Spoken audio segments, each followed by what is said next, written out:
It was one of those nights where nothing went according to plan. An evening out with friends, but I couldn't find a parking spot anywhere around the place.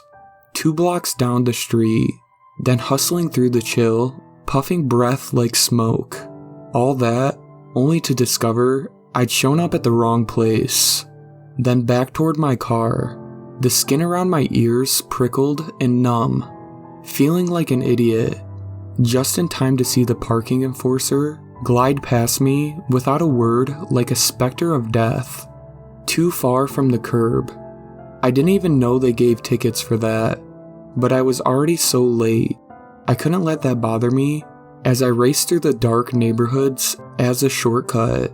Not until I slammed to a stop in front of construction work closing off the road.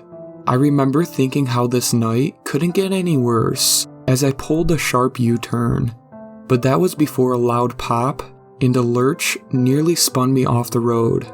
I was out on the street, ready to fight whatever hit me, whether it was a tree or a sign or a mailbox or a man. Then I found it. A power drill that one of the workers had left by the side of the road. The drill bit was lodged securely in my tire, which, like my hopes of meeting with my friends, deflated before my eyes. It was one of those nights where everyone was the worst and everything was everyone's fault but mine. The kind of night where the lights seem half as bright as they ought to, and the wind carried whispers of forgotten names. The kind of night not to talk to strangers. "Flat tire, huh?" asked the fattest man I had ever seen in my life. I don't know where he could have come from for me not to have seen him, but now I could hardly see anything else. The segments of his legs overlapped each other in great wads, his bulk swinging sluggishly to catch up beneath his baggy shirt. I bit my tongue to avoid lashing my frustration on this hapless bystander, fumbling with the truck, checking for my spare tire that I knew wasn't there. "Want some help with that?" I could hear his weight even when I wasn't looking at him. Every word seemed swollen somehow, as though they could barely crawl over his bubbly lips. I looked him up and down, my expression intending to convey that he was doing enough just getting one foot in front of the other. He must have gotten the idea, because he dismissively waved a hand like a passing manatee. "Bah, you don't know. At least pull it off the road. We don't want to draw too much attention to ourselves tonight, eh?" "Who is this? A friend of yours, Sebastian?" A second voice speaking in clipped tones. This man might as well have been the parody of the other, for he was so terribly thin that I could clearly make out his knuckle bones beneath his skin, sharply inward drawn cheeks, eyes sunken into their sockets, and a curly knot of brown hair on his head. "Never mind about his car. We're going to be late," the thin man continued. "It won't be in anyone's way while the road is closed." A long, thin hand caught me by the back of my shirt as I tried to get back in my car. I wrestled away from him, and he snorted in amusement. "No skin off my back. Here, hold on to your own ticket." Then turning sharply from me, "Sebastian, wait for us." Sebastian. Oh, I do wish I'd brought a camera. I stared down at the ticket in my hand, with its elegant handwritten note glittering in gold ink. "The Human Zoo. Admits one. Every flavor of human." The night wasn't going according to plan, but why let it be a complete waste? Curiosity can race twice way around ahead before better judgment has a chance to put on its shoes. I never exactly made the decision to follow him, but neither did I stop once I realized what I was doing. It wasn't difficult to catch up with the fat man who was plodding his way down the sidewalk. By that point, they both seemed to think that I was here with the other one. Neither of them paid me much attention as they approached an iron gate which protected a strange and crooked house. The planks of wood bent and splintered as they struggled to support the slouching building, and in place of electric lights, spluttered burning oil lanterns enclosed in twisted iron. The thin man produced a key to the gate. Moments later, he was knocking upon what once might have been a bright green door, though it was now peeling and faded into a silky shade. The Human Zoo in small golden letters above the door, 1,000 questions on my lips, but I kept them unvoiced so as not to betray that I didn't belong. Maybe it was something like a freak show. Whatever someone looked like, I didn't like the implications that they were less than human though. Maybe there was human trafficking going on, and people were being bought and sold like animals. Or were the series of unfortunate events of the night making me paranoid? And there was much more innocent explanation. All I knew is that I had to take a peek, or be left wondering forever what I might have seen. The door opened to reveal a rather stiff, unpleasant man in a dark suit. He had the face of a man who might order a drink, discover he didn't like it, and pour it on the floor rather than return the offending beverage. It was certainly the type of expression he gave the three of us as he collected our tickets and unshirt us into the dark hallway. Low burning lanterns were mounted on the wall, the guttering light shifting the thick shadows across the dozen or more people already here. There wasn't enough light to see them clearly, but several bodies were strangely proportioned, possessing a clubbed foot, or dreadful swelling, or tumorous bulges.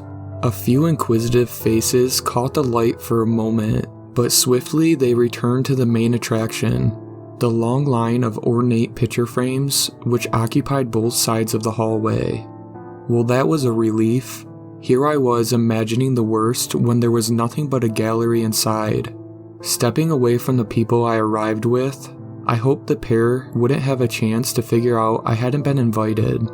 I pressed myself towards the thickest part of the crowd where I hoped to blend in.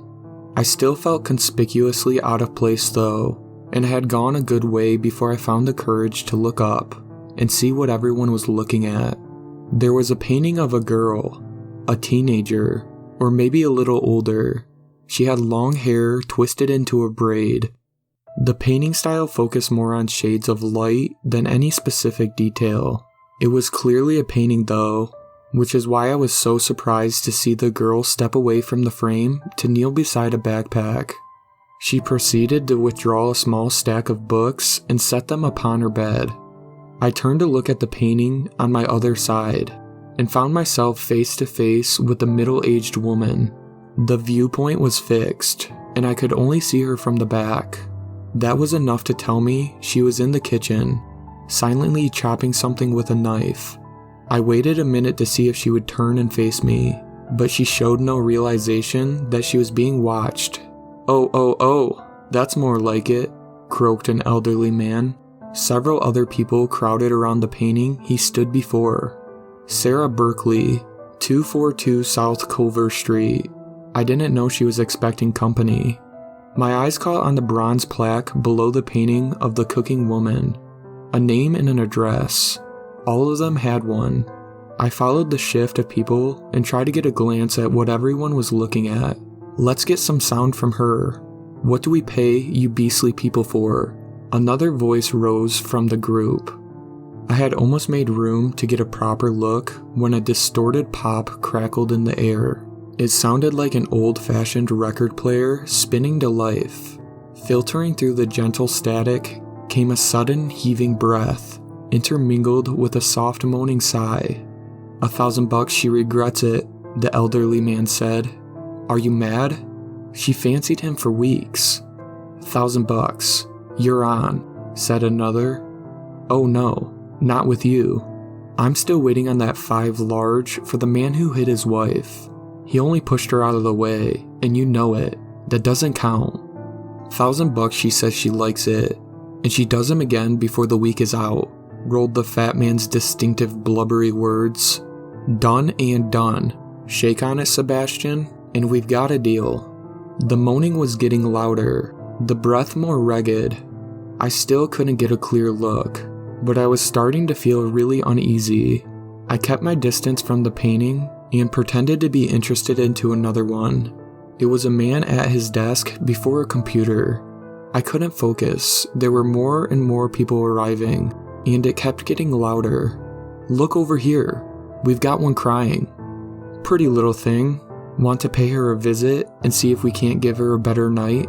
You go. I'll watch. Whatever you do, don't make it boring, eh?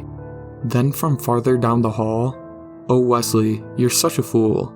I can't believe you thought she loved you. That's right. Run away. Run away, you fat, ugly fool. Hold on a second. Everyone quiet.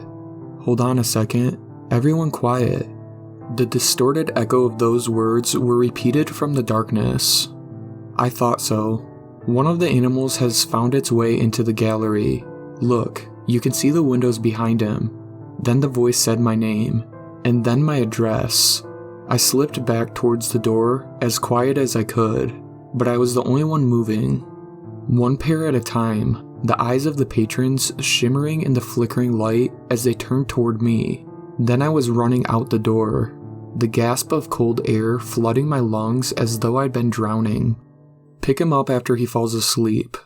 Those were the last words before I heard the door close behind me.